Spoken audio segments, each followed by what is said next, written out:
नमस्कार, स्वागत है आपका राज्यसभा टीवी में। मैं हूं दीपक डोभाल। महाराष्ट्र और हरियाणा के सियासी समर में शनिवार का दिन रैलियों के नाम रहा। प्रधानमंत्री नरेंद्र मोदी ने हरियाणा में 3 रैलियों को संबोधित किया। वहीं कांग्रेस अध्यक्ष सोनिया गांधी और राहुल गांधी ने हरियाणा में चुनाव प्रचार किया। महाराष्ट्र की रैली करने पहुंची सोनिया गांधी ने महाराष्ट्र के विकास को गुजरात से बेहतर बताया, तो चुनाव आयोग ने नितिन गडकरी के लातूर में दिए भाषण पर ऐतराज जताया। लोकतंत्र 2014 में आज हम आपको दिखाएंगे प्रचार के मैदान में आरोप प्रत्यारोप किस तरह से लग रहे हैं, वहीं होगी बुनियादी मुद्दों की बात। तो लोकतंत्र 2014 में ये खबरें विस्तार से देखने से पहले इस वक्त की सुर्खियों पर एक नजर। सिरसा में प्रधानमंत्री नरेंद्र मोदी की रैली, कहा वंशवाद की राजनीति में पिछड़ गया हरियाणा।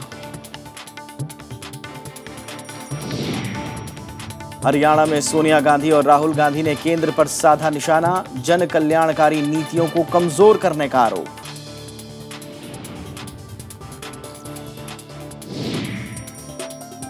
लातूर में दिए नितिन गडकरी के भाषण पर चुनाव आयोग ने जताई नाराजगी, भविष्य में सतर्क रहने की दी हिदायत। मुंबई में वेंकैया नायडू ने प्रधानमंत्री को लेकर शिवसेना के बयान पर जताया ऐतराज। चिदंबरम ने काले धन पर केंद्र से पूछा सवाल। और हरियाणा के फतेहाबाद में विकास बना चुनावी मुद्दा, तो पुणे में पानी की कमी के बारामती में भी पानी की कमी का मुद्दा लोगों की जुबान पर।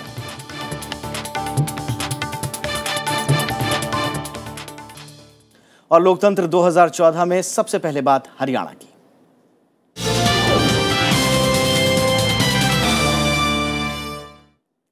प्रधानमंत्री नरेंद्र मोदी ने परिवारवाद की राजनीति को विकास का विरोधी बताया है। नरेंद्र मोदी ने कहा कि हरियाणा में वंशवाद की राजनीति के चलते कुछ ही परिवारों का भला हुआ है। उन्होंने सुशासन को विकास का मूल मंत्र बताया। हरियाणा के सियासी रण में प्रधानमंत्री नरेंद्र मोदी ने शनिवार को 3 रैलियों को संबोधित किया। जींद की रैली में प्रधानमंत्री ने कन्या भ्रूण हत्या पर गहरी चिंता जताई। उन्होंने समाज में महिलाओं के अधिकार और सम्मान की हिमायत भी की। बेटियों की हत्या करने का पाप करते हैं, भ्रूण हत्या का पाप करते हैं। भाइयों बहनों, हिंदुस्तान के 15 जिले, उसमें से 9 जिले हरियाणा के हैं जहां यह स्थिति भयंकर है। क्या बेटियों को जन्मने का अधिकार नहीं होगा? क्या बेटियां सम्मान के साथ नहीं जी सकती हैं? प्रधानमंत्री ने राज्य सरकार के कामकाज की तीखी आलोचना की। उन्होंने वंशवाद की राजनीति को विकास के लिए घातक बताया। नरेंद्र मोदी ने विपक्षी पार्टियों पर मिलीभगत करने का आरोप भी लगाया। 5 परिवार इधर उधर सत्ता पाते रहे, कभी ये परिवार सत्ता लेते हैं तो कभी ये परिवार पर्दे के पीछे गठबंधन कर देते हैं कि ये 5 साल मेरे लिए मैं लूटूंगा, अगले 5 साल तेरे लिए तू लूट लेना। प्रधानमंत्री नरेंद्र मोदी ने सिरसा और गुड़गांव में भी रैलियों को संबोधित किया। उन्होंने सुशासन और बदलाव के लिए लोगों से समर्थन की अपील की। Bureau report, Rajya Sabha TV. Congress अध्यक्ष सोनिया गांधी और उपाध्यक्ष राहुल गांधी ने आज हरियाणा में चुनावी सभाएं की। दोनों ने केंद्र सरकार पर जनता की अनदेखी का आरोप लगाते हुए राज्य की हुड्डा सरकार की उपलब्धियों के नाम पर जनता से वोट मांगे। कांग्रेस अध्यक्ष सोनिया गांधी ने भिवानी के तोशाम में रैली की। सोनिया गांधी ने केंद्र सरकार पर यूपीए की नीतियों को कमजोर करने का आरोप लगाया। उन्होंने कहा कि बीजेपी झूठे वादे करने में माहिर है। लोकसभा चुनाव के दौरान भी इन्होंने चांद सितारे तोड़कर लाने जैसे वादे किए थे। आज वे हरियाणा की कुर्सी पर कब्जा करना चाहते हैं। जेल से सरकार चलाने वालों को भी कुर्सी चाहिए। दूसरी ओर सिरसा में कांग्रेस उपाध्यक्ष राहुल गांधी ने चुनावी सभा को संबोधित किया। उन्होंने केंद्र सरकार को महंगी दवाओं और चीनी घुसपैठ पर एक बार फिर घेरा। उन्होंने हरियाणा में कांग्रेस की हुड्डा सरकार की उपलब्धियों का जिक्र भी किया। हरियाणा में हम एजुकेशन हब लाए, एम्स लाए, नेशनल इंस्टीट्यूट ऑफ कैंसर लाए, आईआईएम लाए, एनआईडी लाए, मेडिकल कॉलेज लाए, निफ्ट लाए, आईआईटी दिल्ली का एक्सटेंशन कैंपस लाए, राजीव गांधी एजुकेशन सिटी लाए, डिफेंस यूनिवर्सिटी लाए, हमने दिल्ली मुंबई इंडस्ट्रियल कॉरिडोर तैयार किया और लाखों युवाओं को रोजगार मिलने वाला है। प्रदेश में 13 अक्टूबर की शाम चुनावी प्रचार का शोर थम जाएगा। ऐसे में कांग्रेस ने प्रचार के अंतिम चरण में पूरा जोर लगा दिया है। Bureau report, Rajya Sabha TV. Haryana के पूर्व मुख्यमंत्री और आईएनएलडी नेता ओम प्रकाश चौटाला ने बीजेपी पर सीबीआई का दुरुपयोग करने का आरोप लगाया है। उन्होंने दावा किया कि बीजेपी हरियाणा में हार के डर से सीबीआई पर उनके खिलाफ कार्रवाई करने का दबाव बना रही है। गौरतलब है कि शुक्रवार को दिल्ली हाईकोर्ट ने ओम प्रकाश चौटाला को शनिवार तक तिहाड़ जेल में समर्पण करने का आदेश सुनाया था। 6000 कुर्सियां लगी थी, वो भी खाली पड़ी थी। इससे बौखलाहट में आकर के उन्होंने उलझुल बातें भी करनी शुरू कर दी और सीबीआई का दुरुपयोग करके उस कोर्ट के सामने फिर एक दरख्वास्त दे दी, जिस कोर्ट ने 17 तारीख तक मुझे सरेंडर होने की अनुमति दी थी। मेरे पे कोई किसी प्रकार की पाबंदी नहीं थी, ना कोई प्रेस कॉन्फ्रेंस की पाबंदी थी, ना कोई भाषण देने की पाबंदी थी, बल्कि कोर्ट ने अपने फैसले में लिखा है कि आप 17 तारीख को इसमें शामिल हो। अखिल भारतीय किसान यूनियन हरियाणा विधानसभा चुनाव में कांग्रेस का समर्थन करेगी। यूनियन के अध्यक्ष भूपेंद्र मान ने कैथल में इसका ऐलान किया। उन्होंने कहा कि सभी राजनीतिक दलों ने किसानों के हितों की अनदेखी की है, जबकि कांग्रेस ने उनकी समस्याएं सुनी। यूनियन ने बीजेपी पर आरोप लगाया कि पार्टी ने चुनाव से पहले स्वामीनाथन समिति की सिफारिशों को लागू करने का वादा किया था, लेकिन अपने वादे को पूरा करने में बीजेपी विफल रही। हरियाणा में 15 अक्टूबर को होने वाले विधानसभा चुनाव को लेकर प्रशासन ने भी कमर कस ली है। कैथल समेत कई जिलों में चुनाव ड्यूटी में लगे अधिकारियों और कर्मचारियों की रिहर्सल करवाई जा रही है। चुनाव आयोग के निर्देशों के तहत कर्मचारियों को वोटिंग मशीन की पूरी जानकारी के साथ साथ फर्जी वोटरों से निपटना और नए और बुजुर्ग वोटरों की मदद करने की पूरी जानकारी दी जा रही है। ये सेकंड रिहर्सल है। पहली रिहर्सल हमारी 23 तारीख को हुई थी, ये सेकंड रिहर्सल है। फाइनल रिहर्सल 14 तारीख को होगी। इस सेकंड रिहर्सल में हम बताते हैं कि किस तरह से इनको 14 तारीख को आना है, सामान कलेक्ट करना है, उसको चेक करना है। चेक करने के बाद ये पोलिंग स्टेशन पर जाएंगे, वहाँ पोलिंग स्टेशन पर देखेंगे कि इनको किन किन चीज़ों को वहाँ पर तसल्ली करनी है कि वोटिंग प्रोसीजर ठीक ठाक शुरू हो जाए। और कैथल से हमारे संवाददाता अखिलेश सुमन इस वक्त हमारे साथ जुड़ चुके हैं, उनका रुख करते हैं। अखिलेश, हमने देखा प्रशासन ने कैथल समेत तमाम जिलों में तैयारियां कर ली हैं और पूरे 5 साल गुजरने के बाद जो भी वादे इरादे बीजेपी, कांग्रेस, दूसरे दल अपने इरादों को लेकर जनता के बीच में गए, वो भी अब जनता के सामने हैं। लेकिन क्या जनता तैयार है? किस तरह का उत्साह है जनता में? देखिए दीपक, जनता में इस बार बहुत ही उत्साह है, क्योंकि इस बार बहुत ही रोचक मुकाबला है। एक तरफ हुड्डा सरकार ने जो अभी तक विकास किए हैं, यहाँ काम काफ़ी हुआ है हरियाणा में, और हुड्डा उसको शोकेस करने की कोशिश कर रहे हैं। कांग्रेस पार्टी उसको बताने की कोशिश कर रही है कि हमने इतना किया है, और वो गिनती में भी आने संभव नहीं है एक भाषण में।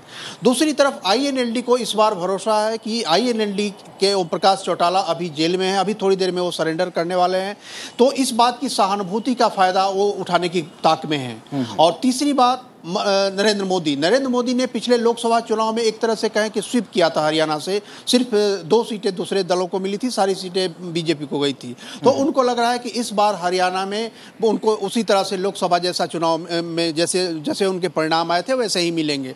तो जनता भी इन तीनों कोनों में बटी हुई है, लेकिन जनता के अंदर एक बात जो साफ साफ दिख रही है कि जनता को कुछ दलों के नेताओं के साथ व्यवहार की शिकायत है, तो कुछ दलों के साथ उनको सहानुभूति है, तो कुछ दलों के साथ भविष्य का एक भरोसा है।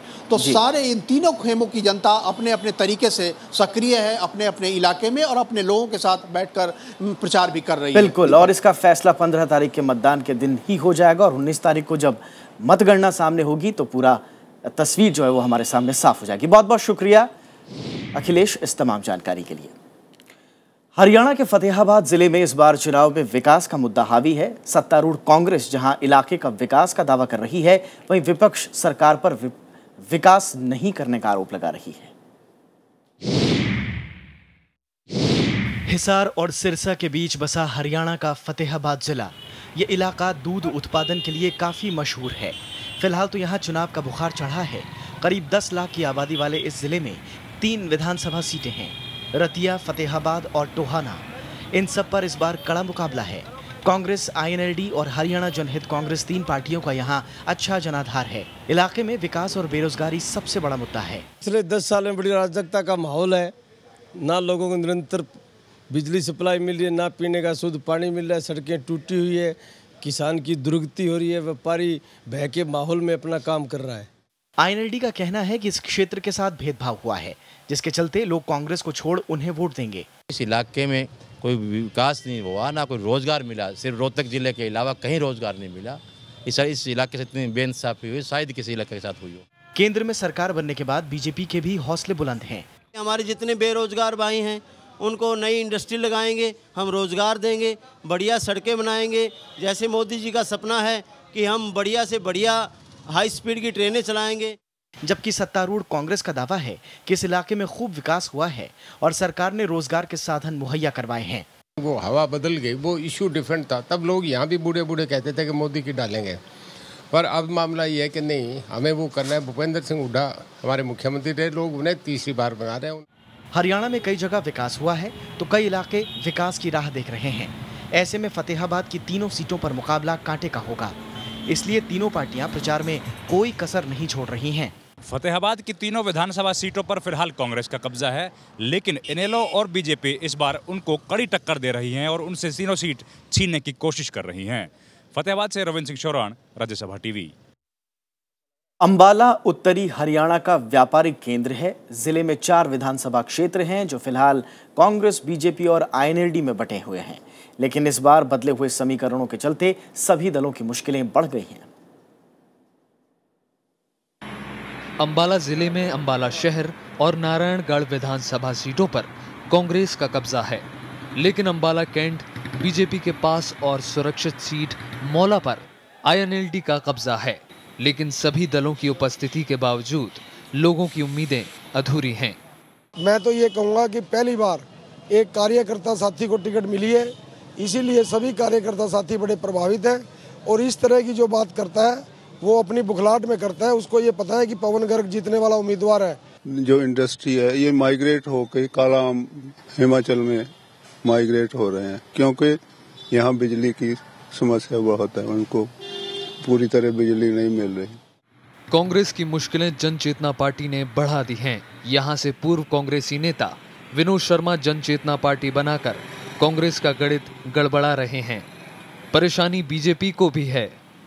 एनडीए के घटक अकाली दल ने आईएनएलडी को समर्थन दे दिया है। कांग्रेस पार्टी ने हमारे हरियाणा और पंजाब के बीच में जो मुद्दे थे उनको कभी सोल्व नहीं किया, बल्कि उनको हमेशा उलझाने की कोशिश की। अंबाला में बिजली उपकरणों का बड़ा कारोबार है, लेकिन इस धंधे से जुड़े लोग परेशान हैं। बिजली यहाँ पे 24/7 अवेलेबल नहीं है और जितनी अवेलेबल है that is most costly in comparison to other states of the nation. हालांकि कांग्रेस विकास की नाव पर सवार होकर एक बार फिर चुनावी रण में जीत की उम्मीद लगा रही है। औद्योगिक इलाका होने के कारण अंबाला में उत्तर प्रदेश और बिहार से आए मजदूरों की संख्या भी अच्छी खासी है। हालांकि उद्योगपतियों का कहना है कि सरकार ने मजदूरों को बिगाड़ रखा है, लेकिन मजदूरों का कहना है कि उनके पास जीवन यापन करने लायक भी पैसा नहीं है। ऐसे में इस चुनाव में ऐसे मजदूरों की भूमिका वोट स्विंग कराने में काफी महत्वपूर्ण होने वाली है। अंबाला से कैमरा पर्सन राज ठाकुर के साथ राज्यसभा टेलीविजन के लिए अखिलेश सुमन।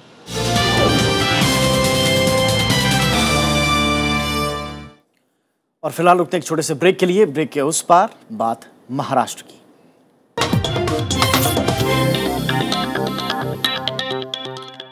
और अब बात महाराष्ट्र की।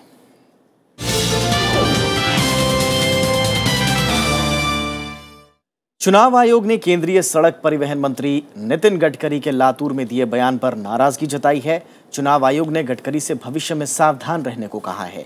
चुनाव आयोग ने गडकरी के जवाब पर उन्हें दी गई चिट्ठी में कहा कि बयान के पीछे आपकी मंशा जो भी रही हो, लेकिन ऐसे बयान चुनाव के साथ ही लोकतांत्रिक प्रक्रिया की अखंडता को प्रभावित करते हैं।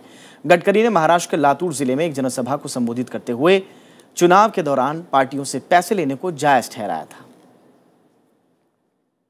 कांग्रेस अध्यक्ष सोनिया गांधी ने आज महाराष्ट्र में 2 रैलियों को संबोधित किया।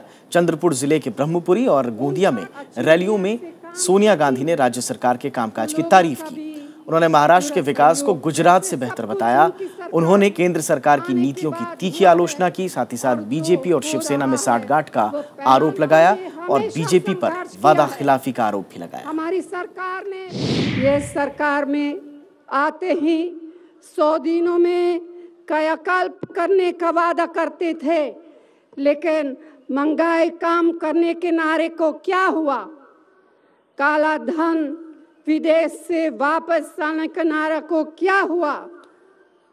क्या युवाओं को रोजगार देने की कोई शुरुआत हुई? केंद्रीय मंत्री और बीजेपी के वरिष्ठ नेता वेंकैया नायडू ने शिवसेना से प्रधानमंत्री को लेकर बयानबाजी पर नाराजगी जताई है। आज मुंबई में उन्होंने कहा कि ज्यादा सीटें जीतने के बावजूद बीजेपी ने शिवसेना को ही आगे रखने की हर कोशिश की, लेकिन फिर भी शिवसेना ने गठबंधन तोड़ दिया। हमारा लड़ाई शिवसेना से नहीं है, हमारी लड़ाई कांग्रेस एनसीपी से है। फिर भी तथ्य लोगों के सामने रखना है।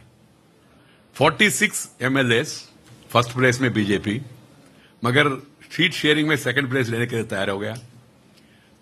22 एमपीस बीजेपी, सीट शेयरिंग में हम सेकंड पोजीशन लेने के लिए तैयार हो गया। फिर भी समझौता नहीं हो पाया।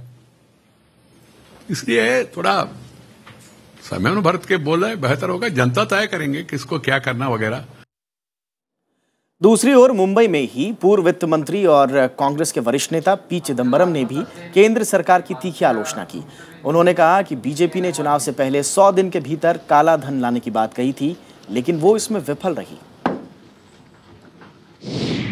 He said in 100 days we'll bring back all the black money. But when is the first day, I want to know. I can count 100 days only when you tell me which is the first day. When should I count the 100 days? From May 26, 2014 or from October 11, 2014? और इस वक्त हमारे संवाददाता राजकमल राव मुंबई से हमारे साथ जुड़ चुके हैं। उनका रुख करते हैं। राज, 13 तारीख की शाम को अब चुनावी प्रचार का जो शोर है वो थम जाएगा। घर घर जाकर जरूर प्रत्याशी अपना प्रचार करेंगे, लेकिन क्या अब महाराष्ट्र की जनता तैयार है? और जो मुद्दे उठाए हैं राजनेताओं ने, उनको लेकर जनता का फीडबैक क्या है? जनता के लिए मुद्दे बहुत क्रूशल होते हैं चुनाव के समय पे, लेकिन अभी कोई राजनीतिक दल उन मुद्दों को उठाते हुए हमें नहीं दिखाई दी। चुनाव के 2-3 दिन पहले घोषणा पत्र को रिलीज करना एक तरह से सरकार और यहाँ के राजनीतिक दलों का क्या रवैया है मुख्य मुद्दों को लेकर के ये दर्शाता है, क्योंकि शिवसेना और बीजेपी दोनों ने कल ही उनका घोषणा पत्र का उद्घाटन किया हुआ है। लेकिन इसके अलावा जो जनता के से जुड़े हुए मुद्दे हैं वो आपको कैंपेन और रैलीज में नहीं दिखाई दे पड़ती है। एक दूसरे के ऊपर आरोप प्रत्यारोपों का सिलसिला तो पिछले 1 महीने से चलता रहा है, या बीजेपी शिवसेना हो और एनसीपी कांग्रेस हो। आज भी आज दोनों वरिष्ठ नेताओं के अगर आप बयान देखेंगे तो बीजेपी को टारगेट सिर्फ शिवसेना दिखती है और कांग्रेस एनसीपी एक दूसरे को ऊपर टारगेट करते हुए दिखाई देते। लेकिन जो जनता के मुद्दे हैं दीपक, मुझे तो पिछले 15 दिन में कहीं जोर से उठाते हुए नहीं दिखाई दी। जी, बहुत बहुत शुक्रिया राजकमल इस तमाम जानकारी के लिए। तो जैसा कि राजकमल बता रहे हैं कि जनता के जो बुनियादी मसले हैं उन पर फोकस नहीं रहा ये चुनाव। इस बात के लिए ज़रूर जाना जाएगा क्योंकि जब से बीजेपी, शिवसेना, एनसीपी और कांग्रेस ने अपनी राहें जुदा की हैं, तब से एक दूसरे पर आरोप और प्रत्यारोप में ही मशगूल रहे वहाँ के तमाम नेता। फिलहाल हम रुकेंगे एक छोटे से ब्रेक के लिए। ब्रेक के उस पार भी चुनावी खबरें जारी रहेंगी।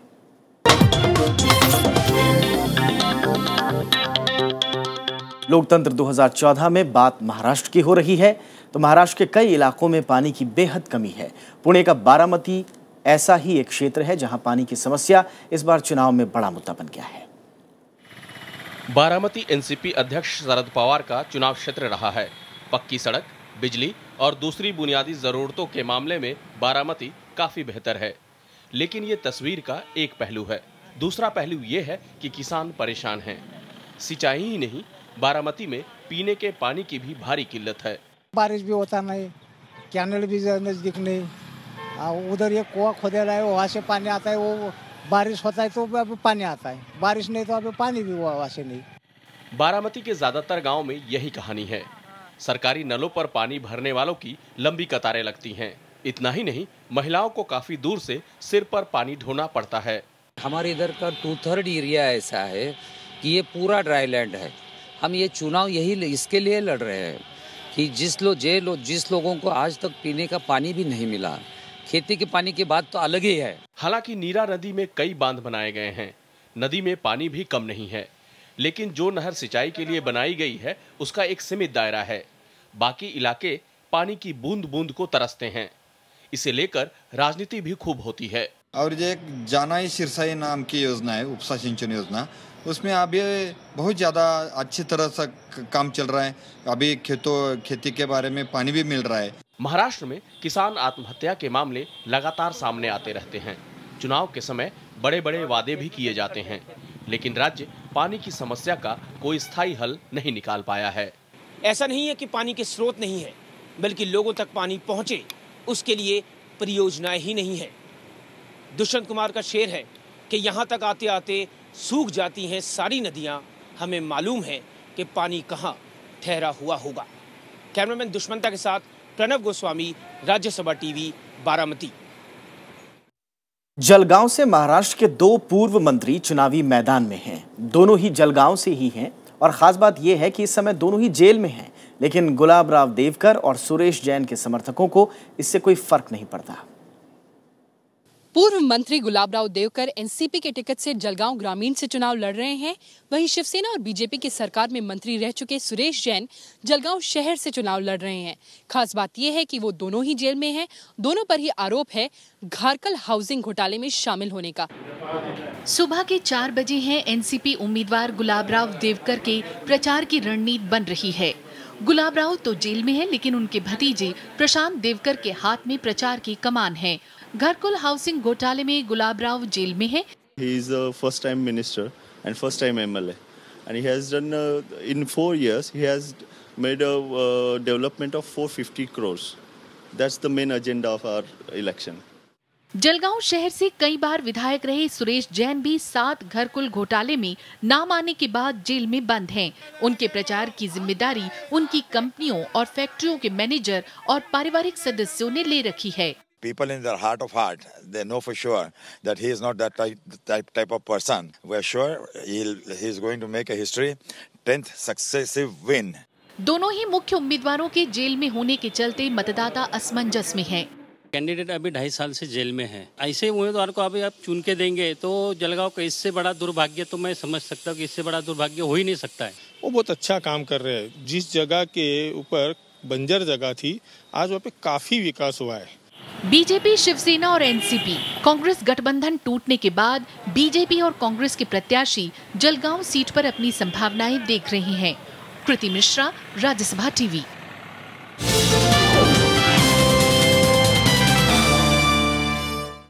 लोकतंत्र 2014 में फिलहाल इतना ही। नमस्कार।